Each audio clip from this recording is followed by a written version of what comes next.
Que choisir entre acheter pour revendre à profit ou acheter pour louer et percevoir des revenus réguliers? Aujourd'hui, on va décortiquer ces deux stratégies comme jamais personne ne l'a fait, parce qu'avec mes 10 années d'expérience en tant que banquier, où j'ai accompagné des centaines de personnes, particuliers et professionnels, dans leur démarche d'investissement, et mon propre portefeuille immobilier de plusieurs millions d'euros, j'ai vu exactement ce qui fonctionne et ce qui détruit des projets. Dans cette vidéo, je vais donc vous donner les clés pour choisir la stratégie qui vous correspond et vous faire gagner des milliers, voire des dizaines de milliers d'euros. Imaginez, deux investisseurs démarrent la même année avec 50 000 euros. Le premier investisseur choisit l'achat-revente, le second mise sur le locatif. 5 ans plus tard, l'un a généré 300 000 euros de profit mais épuisé et sans revenu passif. L'autre n'a que 75 000 euros de gains mais touche 2 500 euros de loyer par mois sans travail. Lequel a fait le bon choix? La réponse va vous surprendre car elle dépend entièrement de qui vous êtes. Commençons par comprendre les deux stratégies.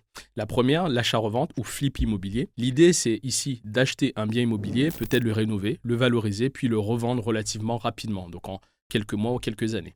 Le gain provient principalement de la plus-value, donc qui est la différence entre le prix de revente et le prix d'achat, plus les différents coûts afférents à l'opération. Ici, les principaux risques sont les coûts de travaux mal estimés, le marché qui peut être défavorable, la fiscalité sur la plus-value, les frais de transaction élevés et aussi le délai de revente. Pour vous donner un exemple concret, donc vous achetez un appartement de 70 mètres carrés dans une ville moyenne en France pour 150 000 euros.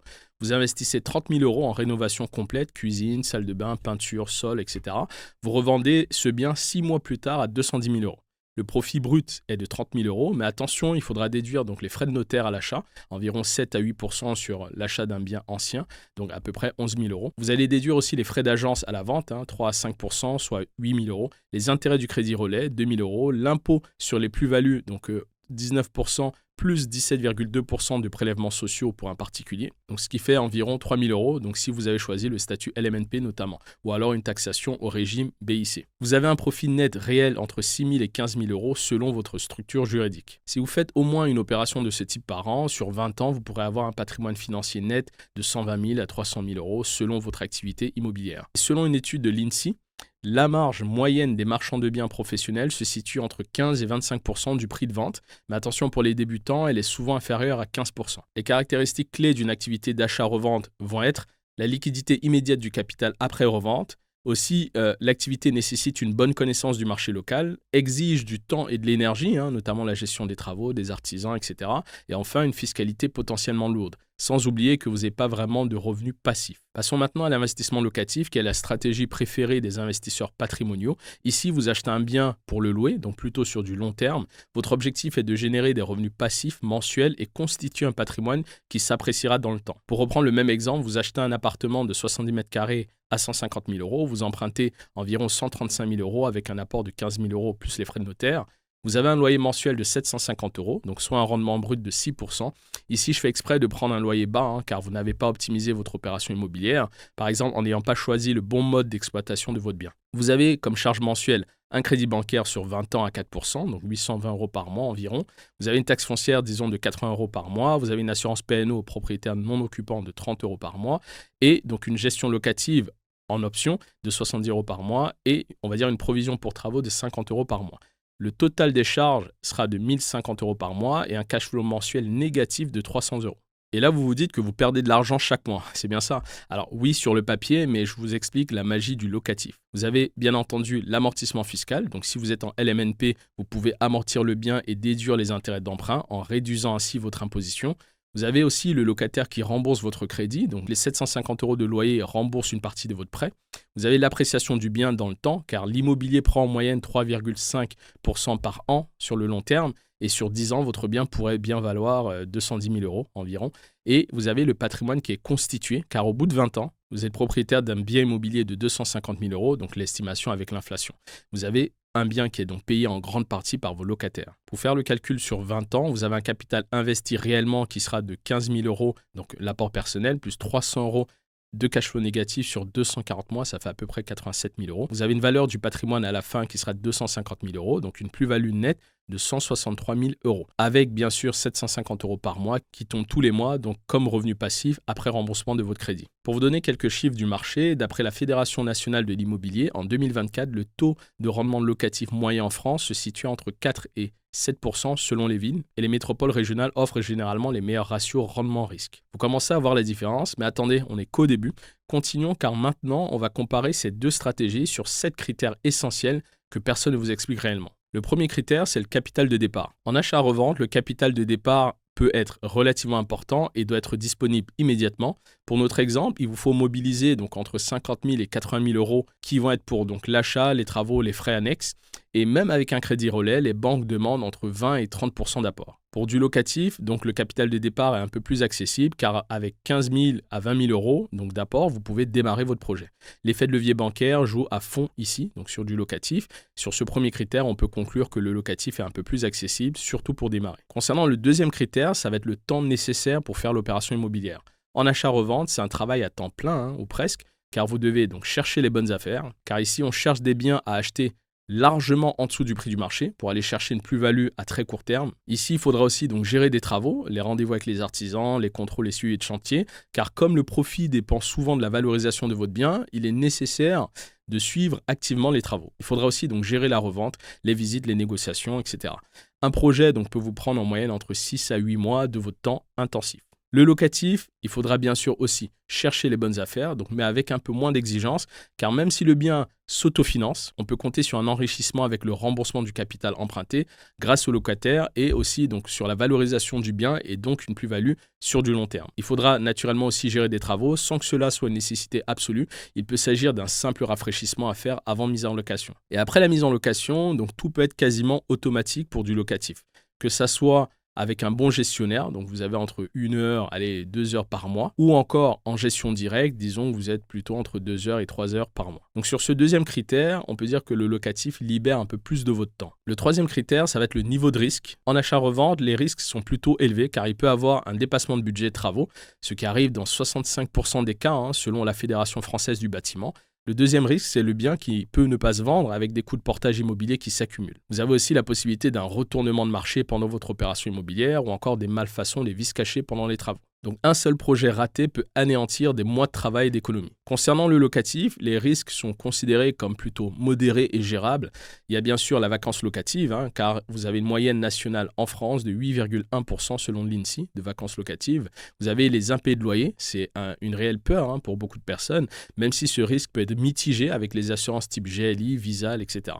Vous avez aussi la dépréciation du bien, donc même si c'est un peu plus rare sur une longue période. Sur ce troisième critère, on peut dire que le locatif représente un risque qui peut être dilué dans le temps. Le quatrième critère, ça va être la rentabilité. En achat-revente, la rentabilité potentielle à court terme est excellente. Vous avez, pour l'exemple, donc si vous faites 3 projets par an et vous gagnez 15 000 euros, vous avez à peu près 45 000 euros de gains sur un an. Vous avez un retour sur investissement potentiel qui sera de 50 à 100% sur 6 à 12 mois, mais des revenus irréguliers et non passifs. Sur du locatif, la rentabilité est plutôt long terme, mais elle peut être exceptionnelle sur du long terme, même si au début vous avez un cash flow qui peut être négatif ou faible au départ, mais il va être croissant dans le temps avec la possibilité de réviser les loyers. Vous avez un rendement total sur 20 ans qui peut être de 200 jusqu'à 400% donc grâce à l'appréciation du bien et les loyers révisés. Surtout, vous avez cet effet de levier bancaire et de possibles revenus passifs. Le calcul serait de prendre donc un investisseur A qui fait de l'achat-revente avec 50 000 euros de départ, 3 projets par an, 15 000 euros net par projet, 45 000 euros par an pendant 5 ans et donc 225 000 euros générés sur les 5 ans. Mais 0 euros de patrimoine constitué et 0 euros de revenus passifs.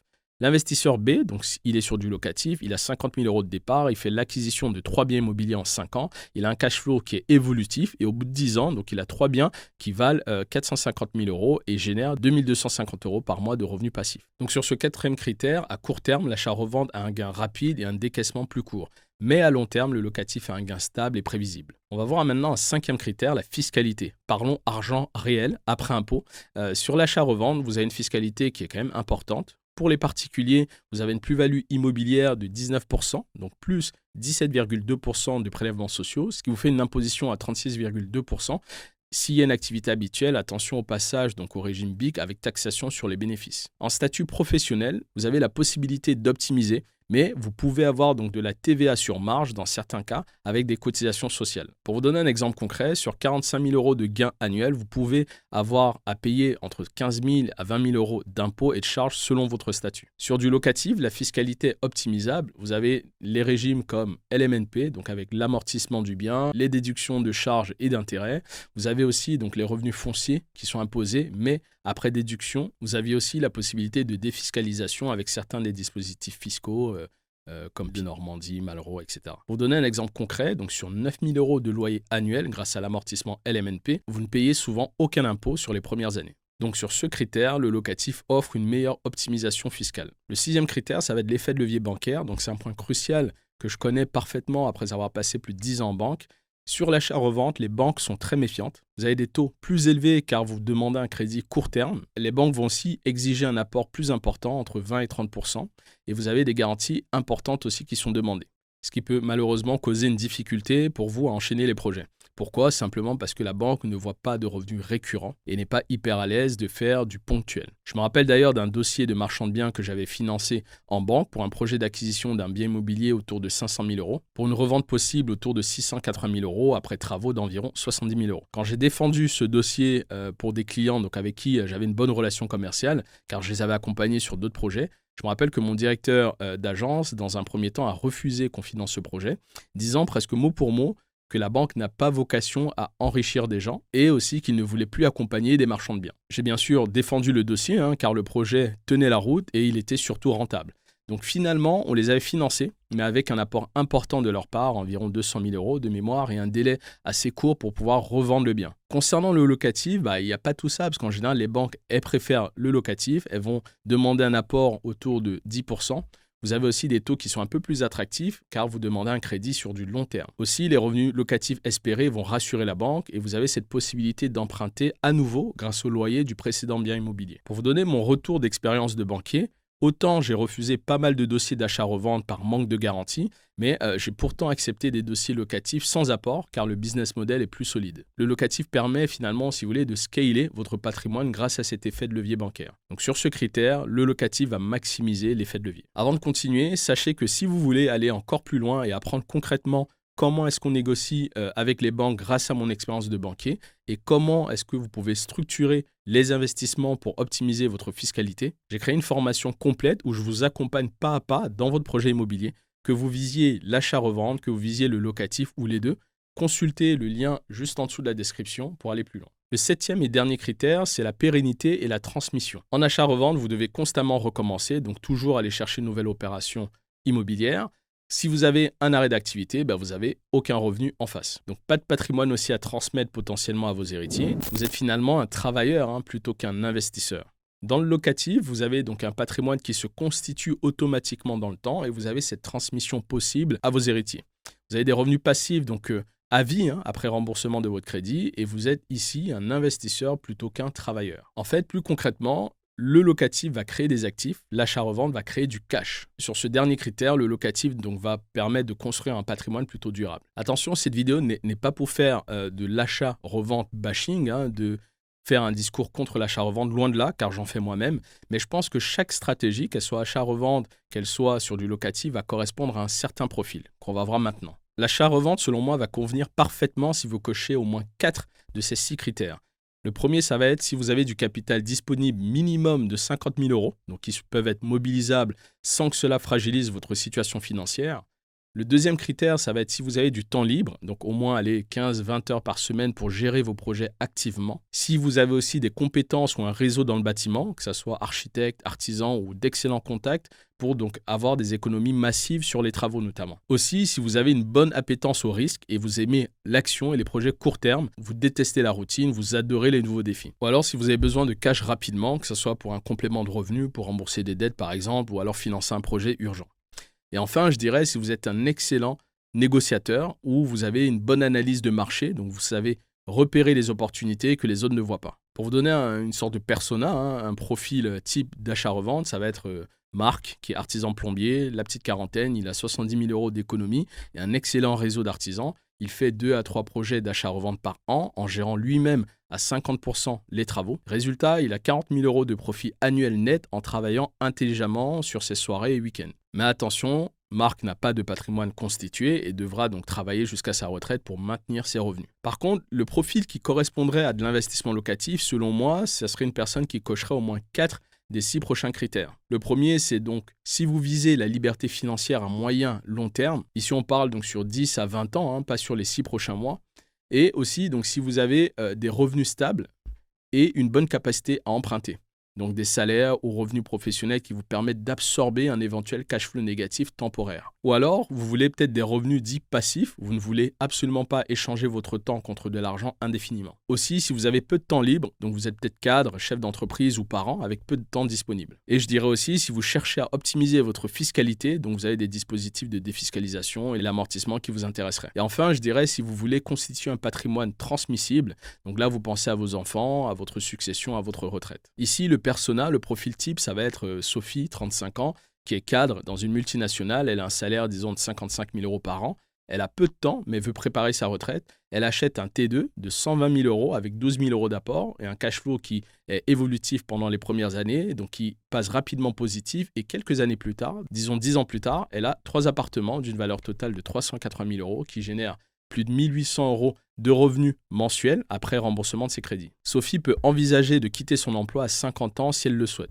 J'ai parlé d'un profil type marchand de biens qui va faire de l'achat-revente et aussi d'un profil donc, type investisseur locatif qui va préférer de l'investissement en locatif. Mais il y a aussi une stratégie finalement hybride pour les avancées, selon moi. Donc c'est un troisième profil.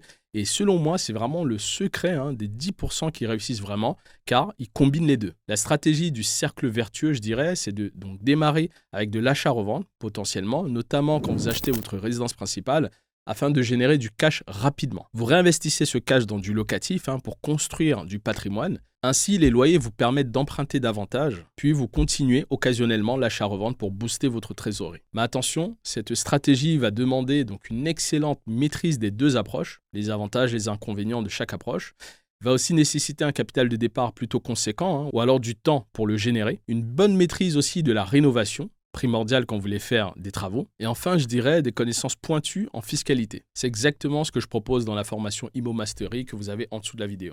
Maintenant qu'on a vu les profils, on va parler aussi des pièges à éviter. Je vais vous présenter 5 erreurs fatales en achat-revente, car après avoir analysé des centaines de dossiers, j'ai identifié des erreurs qui détruisent énormément de projets. Donc la première erreur, ça va être de sous-estimer les coûts des travaux. Il faut savoir que les coûts des travaux vont toujours dépasser entre 20 et 30% que prévu, plus cher que prévu.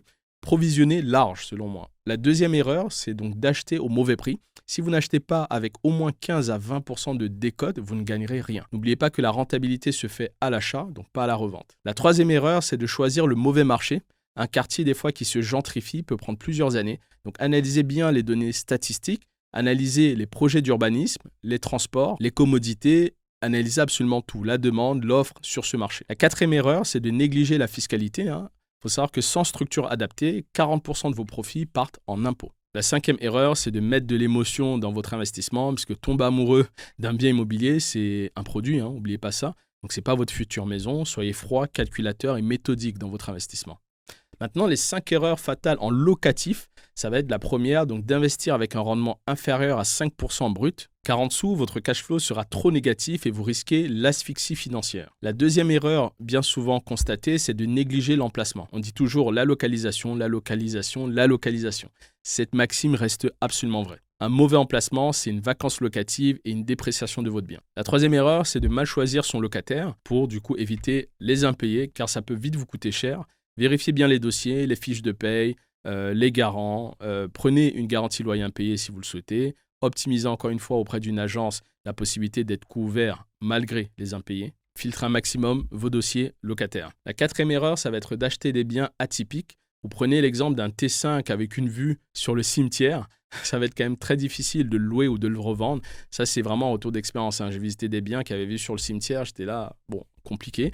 Donc, restez sur du classique, T1, T2, T3, pourquoi pas des plus grandes Surface, si vous imaginez faire de la colocation par exemple, où vous souhaitez redistribuer les pièces, découper l'espace et optimiser, on va dire, la superficie de votre bien. 5e erreur, oubliez la provision pour travaux. Absolument important de toujours provisionner. Vous n'êtes pas à l'abri d'une panne de chaudière, qui a un problème de toiture, qui a des problèmes dans la copropriété, etc. Les dépenses arrivent toujours au pire moment. N'oubliez pas ça. Donc, provisionnez 5 à 10% de votre loyer mensuel. En outre, je vous dirais aussi, c'est un peu plus personnel, quand est-ce que je privilégierais la revente, donc les opérations d'achat-revente, ça va être si il y a un cycle immobilier haussier ou des marchés attractifs, ça peut être intéressant, ou alors si je trouve vraiment une opportunité rare, bien en dessous du prix du marché, ou alors si je peux donc agir rapidement, donc acheter, rénover et tout de suite récupérer de la plus-value. Ou alors si j'ai moins d'intérêt à long terme, par exemple si je déménage, si je m'apprête à m'expatrier, pourquoi pas faire des opérations où rapidement je récupérerai des liquidités. Voilà. Ou si en plus j'ai ce besoin de liquidité rapide, ça va être plus intéressant de faire des opérations d'achat-revente. Maintenant, privilégiez le locatif, selon moi, quand c'est un marché qui est plutôt stable ou en léger recul. Donc, si vous avez aussi des objectifs de revenus réguliers, avec des banques qui vous proposent des taux d'intérêt bas, avec un effet de levier favorable, c'est quand même plus intéressant de faire du locatif. Et aussi, si vous avez cette volonté d'optimiser la fiscalité via différents dispositifs, comme on a dit, de la location meublée, l'amortissement, etc. Alors, achat-revente ou locatif, vous l'avez bien compris, il n'y a pas de mauvaise réponse, il y a juste votre réponse, celle qui correspond à votre situation, vos objectifs, votre personnalité. Si vous voulez du cash rapide, de l'action et que vous avez le temps et les compétences, pourquoi pas faire de l'achat-revente, ça peut être un beau terrain de jeu. Si vous visez la liberté financière, des revenus passifs et un patrimoine durable, le locatif est une voie plutôt royale. Et si vous êtes ambitieux et vous voulez donc le meilleur des deux mondes, la stratégie hybride vous attend. Selon moi, elle est quand même très optimale. On est arrivé au terme de cette vidéo. Si elle vous a plu et a apporté de la valeur, faites-moi plaisir. Mettez un pouce bleu en soutenant la chaîne. Abonnez-vous et activez la cloche pour ne plus rater notre contenu. Partagez cette vidéo à une personne qui hésite entre ces deux stratégies. Et laissez-moi aussi un commentaire. Dites-moi si vous êtes plutôt la team achat-revente ou la team locatif. Et pourquoi vous choisirez l'une ou l'autre de ces stratégies. J'adore lire vos retours et je réponds personnellement à chaque commentaire. Pour conclure, sachez que l'immobilier a véritablement changé ma vie. J'ai cette passion-là. Je suis quand même très très investi aujourd'hui car ça m'a donné littéralement donc, la liberté de choisir mes projets, mon temps, ma vie. Après 10 ans à conseiller des clients en banque et à construire mon propre patrimoine, je peux vous affirmer une chose, il n'y a aucune raison que vous ne puissiez pas faire pareil. L'information est disponible aujourd'hui, les opportunités existent, les banques prêtent. La seule différence entre ceux qui réussissent et les autres, ça va être le passage à l'action. Alors rendez-vous dans un programme de formation ou dans l'espace commentaire ou dans une prochaine vidéo. Merci à tous, je vous souhaite un bon investissement. Ciao, bye bye.